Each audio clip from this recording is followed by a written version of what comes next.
What's up, everybody, and welcome back to Fireside Giants. I'm your host, Anthony Rivardo, joined by my co-host, Alex Wilson. And the New York Giants made some pretty major changes to the lineup on Sunday afternoon versus the Dallas Cowboys. Now, one of them was prompted by an utter implosion on the offensive line by James Hudson. He was removed from the game after one drive, and the rookie fifth-round pick Marcus Bowe stepped in and had quite an impressive performance. So we want to react to that and discuss him, but also talk about what's going on in the Giants' backfield. Tyrone Tracy Jr. earned the right to be the lead running back last season. He outplayed Devin Singletary, and he became the New York Giants starter. And he remained the starter throughout the summer and entering the regular season, but in week 2, he had only 5 carries compared to Kim Skadaboo's 12 carries, as Skadaboo finished the day as the New York Giants' leading rusher. So, do the Giants have a new starting running back? And do they have a new starting offensive lineman here in Marcus Bowe as well? Well, that's going to be the topic of conversation in today's episode. And we'll waste no more time and just go ahead and dive right into it. Alex, how are you doing today, my friend? And let's start off with Marcus Bowe, because I know this is a guy you're thrilled about. I think most Giants fans are. And I think it's pretty much a lock that he's going to be starting at left tackle until Andrew Thomas is back. But big picture-wise, Alex, how important is it for the Giants to have finally seemingly hit on a mid to late round offensive lineman? I mean, it feels like we're always on the short end of the stick, man, when it comes to the Giants letting good players go in the draft, not drafting them, despite the fact they're falling. We saw it with Trey Smith. We've seen it with many players over the years. We're like, there's guys falling. Nobody knows why. The Giants don't pick them because they're scared. But finally, they decided, well, Marcus Bowe, this guy should not be here in the 5th round. Ended up taking him out of a Purdue. He's a bit undersized for tackle, but he's a freak athlete. There's a couple different talking points I want to make when it comes to Marcus Bowe, because I know some people in the comment section yesterday were talking about the idea of, well, he should not be the swing tackle. He should be playing guard or center or wherever we need him. I disagree with that, and the reason I disagree with that is because he has the capacity to be a starting offensive tackle in football. That's where he needs to stay, and learning and developing and getting reps. Like, he's going to be starting a left tackle, as you mentioned, until Andrew Thomas returns, which is rightfully so, because James Hudson cannot play another down for this team unless there is literally nobody else on this roster that can play. Bowe came in, gave up 2 pressures over 51 snaps, looked very competent in left tackle off a whim. Like, again, Dallas's pass rush is nothing special, but we're talking about a player who has never played a snap at the collegiate level or NFL level at left tackle aside from preseason games, stepped in and held his own against NFL level starting talent. That is impressive. And I think he needs to stay at the position he's already gaining some comfort in. He needs to keep taking reps there in practice. He needs to keep compounding good days. Just because he's not playing in games once Thomas returns, just because he's not playing in games, does not mean he's not working on his craft behind the scenes. Does not mean he isn't ready to jump in and be that swing tackle if need be. Changing him to guard or changing him to center, what does that really accomplish? You know what I mean? We don't necessarily know what he's going to be if you just slot him into a spot he's never played before and has not worked at all at this summer. He hasn't played guard this summer, hasn't played center this summer. Why compromise his ability to keep developing at offensive tackle? That's what I would say. Maybe you have a different opinion on that one. I don't totally disagree with you, but you are mentioning how he went out on a whim and he fought hard and succeeded, I would say, at left tackle despite not having any collegiate snaps at that position, right? But he did start games at right guard in college, and he was a damn good right guard. So I do think there's an argument here for Bowe to not only be a swing tackle, but to just be a starting offensive lineman. I think that he's shown enough that his talent, he's capable of starting games, in my opinion. I think that he can give you better performances than John Michael Schmitz, than Greg Van Roten. Those guys have been really bad this season, and by no means am I advocating for moving this kid all the way from tackle into center. But again, he does have experience starting games at the collegiate level at right guard, and Greg Van Roten, well, he's washed up. He's booty cheeks to me. He has not been playing well. So I think there is an argument for, in the coming weeks when Andrew Thomas returns at left tackle, could you maybe move Marcus Bowe in there at right guard? And then either, if John Michael Schmitz is still struggling, put Greg Van Roten at center, or keep JMS at center and put Greg Van Roten on the bench. I do think there's an argument, at least, for Bowe to play right guard. Yeah, I mean, look, he played right guard back in 2022, so it's been 3 years, 647 snaps that year. So yeah, like, he has a very, very small sample of experience many, many years ago that you could suggest would lean into potentially moving him. I think that it's a gamble, but I'm not really thinking about this season for the most part. I'm thinking about the future, and I think, like, listen, if you want to give him a chance there, like, fine. I guess it can't hurt. but it is going to pull him away from continuing to develop an offensive tackle, and he is probably going to be our starting right tackle in 2026, right? When Jermaine Illuminor leaves, don't you want him to have as much time to practice and work on that as possible without compromising that growth? I don't know. That's personally, I feel like I think it's necessary, and I don't think the Giants are going to do it. And the reason I'll tell you is because we watched them not do it with Evan Neal. So Nevin Neal, they literally waited until the last possible second to change his position. I would bet anything that they're not going to change Marcus Bowe's position. So if you think that's a possibility, you think it's going to happen, you think they should do that, I got bad news for you. They're probably not going to do that.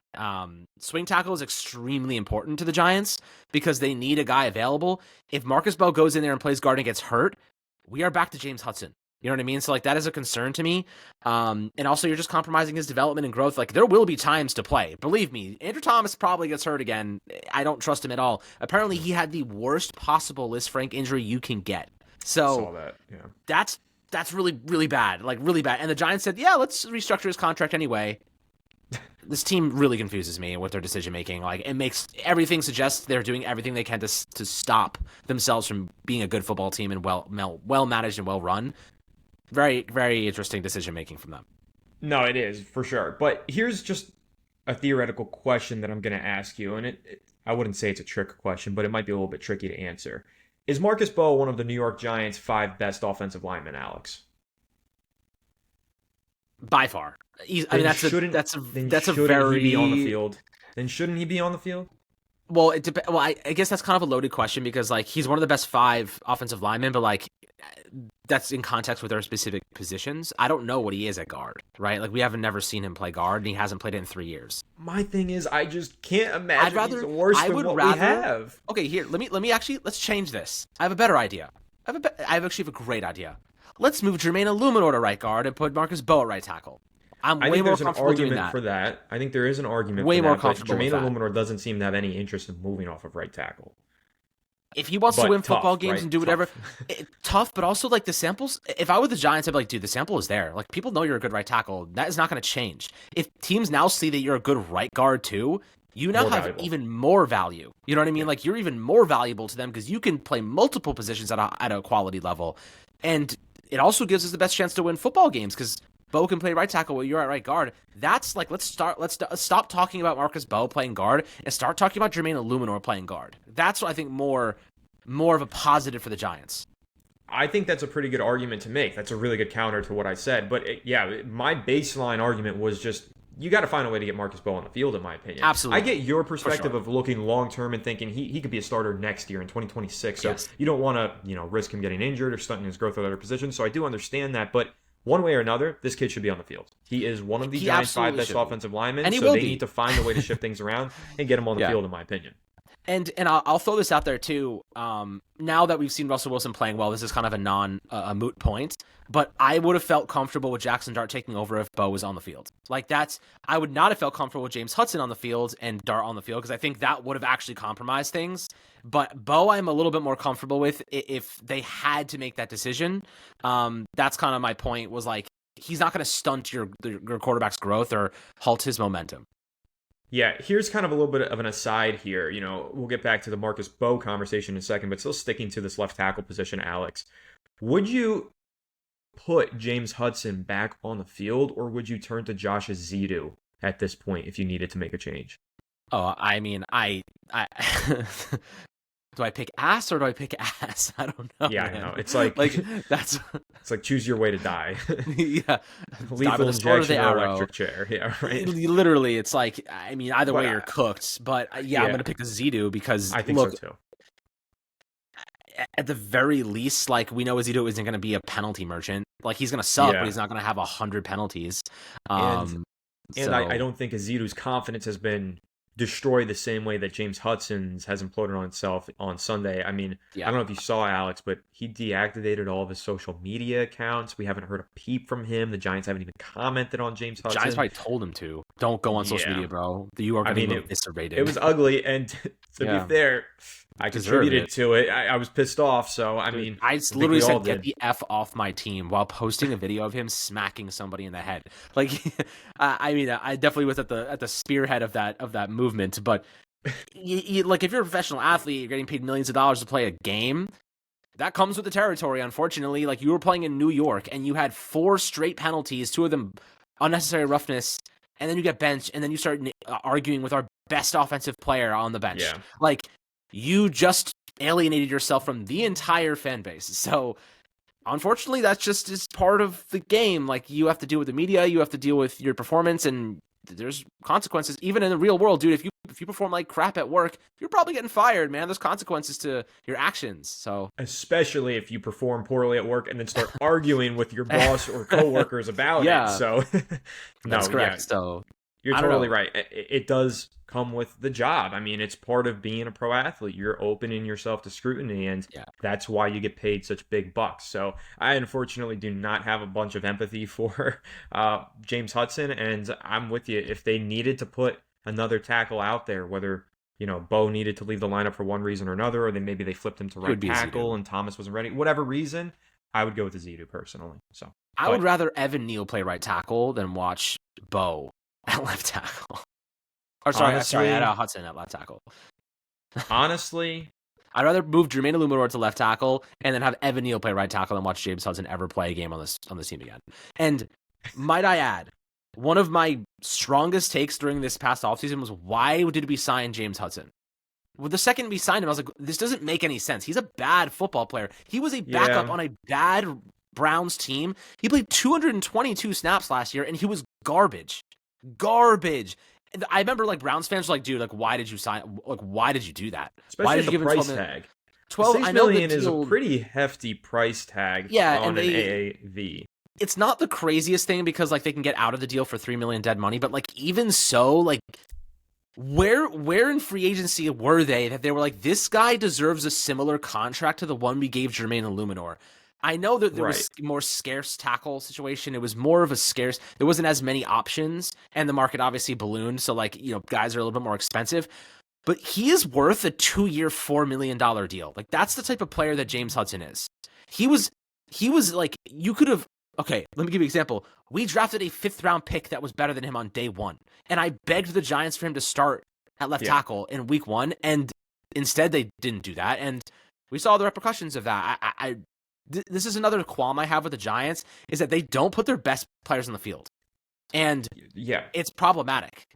Well, that's why I'm making the argument that one way or another, Marcus Bo is one of the best 5 starting offensive linemen, so he should be in the lineup no matter what. You just have to find a way to get him in. And whether that's benching this guy or moving this guy, reshifting the offensive line. So that's why I agree with you. They don't put their best guys on the field, but with Marcus Bo, they need to find a way. And you're 100% right about this James Hudson contract, because there was a guy that I was absolutely pounding the table for day in and day out throughout free agency. Yeah, that's right, Alex. Tevin Jenkins. He signed a 1-year, $3 million deal. I know. Tevin Jenkins would be starting football games for the Giants at right guard right now if they signed him. Instead, isn't he on the Browns? Yeah, he's on the Browns, and instead we have the Browns reject in James Hudson starting week 1 and week 2 for the New York Giants. So there's a problem with the Giants in their scouting, and we always say that, they don't find those mid-round talents in the draft and so on and so forth, but I also believe that they have an issue with player and pro personnel scouting. I think that they make missteps in free agency that honestly the fans see coming from a mile away far too often. Oh, yeah. So yeah, you're right.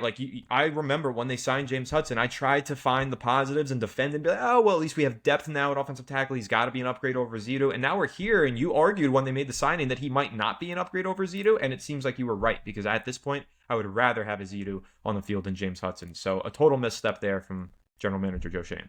Yeah, and the reason that, the only justification I can have for them signing James Hudson, and I'm going to point to why they drafted Cam Skattebo as a similarity. They were trying to increase their culture, increase their meanness, increase their physicality. Cam Skattebo obviously is a very, very good player, but they wanted someone who's going to change their aura, their vibe, their impact on the running back room. Hudson was supposed to make the offensive line more mean and more physical and this and that, and you don't sign players to deals because they're mean. You sign players to deals because they're talented. The Giants put stock in random intangibles that do not make sense to me half the time. I don't understand it. I really don't know where they find these value, this X equals whatever. James Hudson equals ass. Like, this is, I don't understand their equations, like what math they're following to deduce that James Hudson was a good signing. And I said it at the time, I still don't understand where they were going with that. So just my No, two yeah, cents. you're right. Listen, he can be mean during practice, get into fights with Kayvon Thibodeau during practice in the summer, but if he gets whooped on a Sunday in the regular season, what's it matter if he was mean in the summer? It doesn't Right. matter, is essentially what it boils down to. But yeah, I think we're in agreement one way or another. The Giants just need to find a way to get Marcus Bowe on the field. We love what he showed on Sunday. I'm going to do a film breakdown on that as well, guys. That should come out sometime today if you're watching this on Tuesday. And if not, make sure you go back and find the film breakdown. It'll be up on the channel. Really excited to take a look at that because Marcus Bowe was really impressive, and he's definitely going to be starting, I think, for the meantime until Andrew Thomas is back. And even when Andrew Thomas is back, I think they should find a way to get Marcus Bowe on the field regardless. But you did mention Cam Scadaboo, Alex, the new aura, the new moxie, the new angry running style that he's bringing to this backfield. So let's go ahead and transition over to Cam Scadaboo and discuss what he's bringing to the backfield, as he was basically the starter there for the New York Giants on Sunday. But first, do just want to give a quick shout out to our sponsor, Sleeper. Sleeper, thank you for sponsoring this episode. Want to win up to 100 times your money on game day? Sleeper is the #1 sports app with real-time scores, lightning-fast news, and daily fantasy picks that take just seconds. Choose more or less on your favorite player's stats, cash in fast, and even chat with friends while you play. Download Sleeper today and use promo code FIRESIDE for a 100% deposit match up to $100. I had a lot of fun last night during Monday Night Football making some picks and watching the Chargers versus Raiders, even that Bucks versus Texans game. I was really close on a couple picks. Didn't exactly hit them, but still had fun nevertheless. So guys, go have some fun on Sleeper. Use promo code FIRESIDE. It's a great app, and we really do appreciate Sleeper for sponsoring this episode. Alex, let's go ahead. Dive into Cam Scadaboo. Let me hear why you're such a fan of this angry fourth-round running back. I'll tell you what, man, I'm definitely going to be taking the over on Sleeper for Cam Scadaboo yards next week. I think we'll do a Giants-themed one every week. We destroyed it, like, with ease this past game. And we have enough knowledge to hit on those every week. Yeah, we have enough knowledge, and it would be awesome to have you guys follow us along the way. So definitely make sure to use the promo code Fireside, and that way we can do these together, and maybe we can vote on them together as well. It'll be fun. Yeah, and tweet us screenshots of your picks on Sleeper using the code Fireside, and just send us the picks that you make, the ones that you cash, and we'll give you guys shout outs on the episode. We'll say, hey, John Doe, great pick there. That was an awesome snipe for the Malik Neighbors anytime touchdown. So Johnny Appleseed, what a great pick. But yeah, guys, just send us your Sleeper picks. We'll have some fun with this throughout the course of the season. But I'm with you, Alex. I think I'll even probably throw a little pick on Cam Scadaboo anytime touchdown against the Chiefs this upcoming Sunday.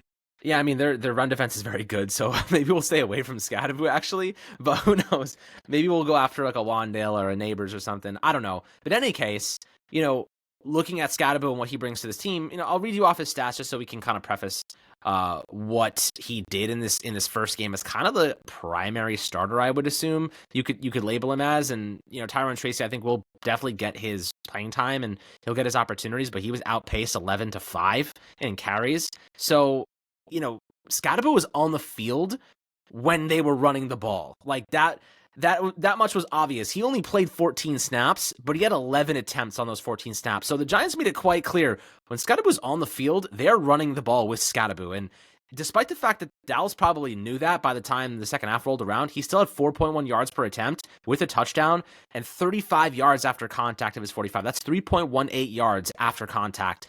And we saw exactly why. This dude leveled multiple linebackers. Like, it's like hitting a brick wall. And I said it yesterday, man. Remember when he's not Brandon Jacobs, obviously, but he has that kind of grit to him where, Brandon Jacobs used to level people and then linebackers used to shy away from tackling him. Like, they just did not want to hit this guy.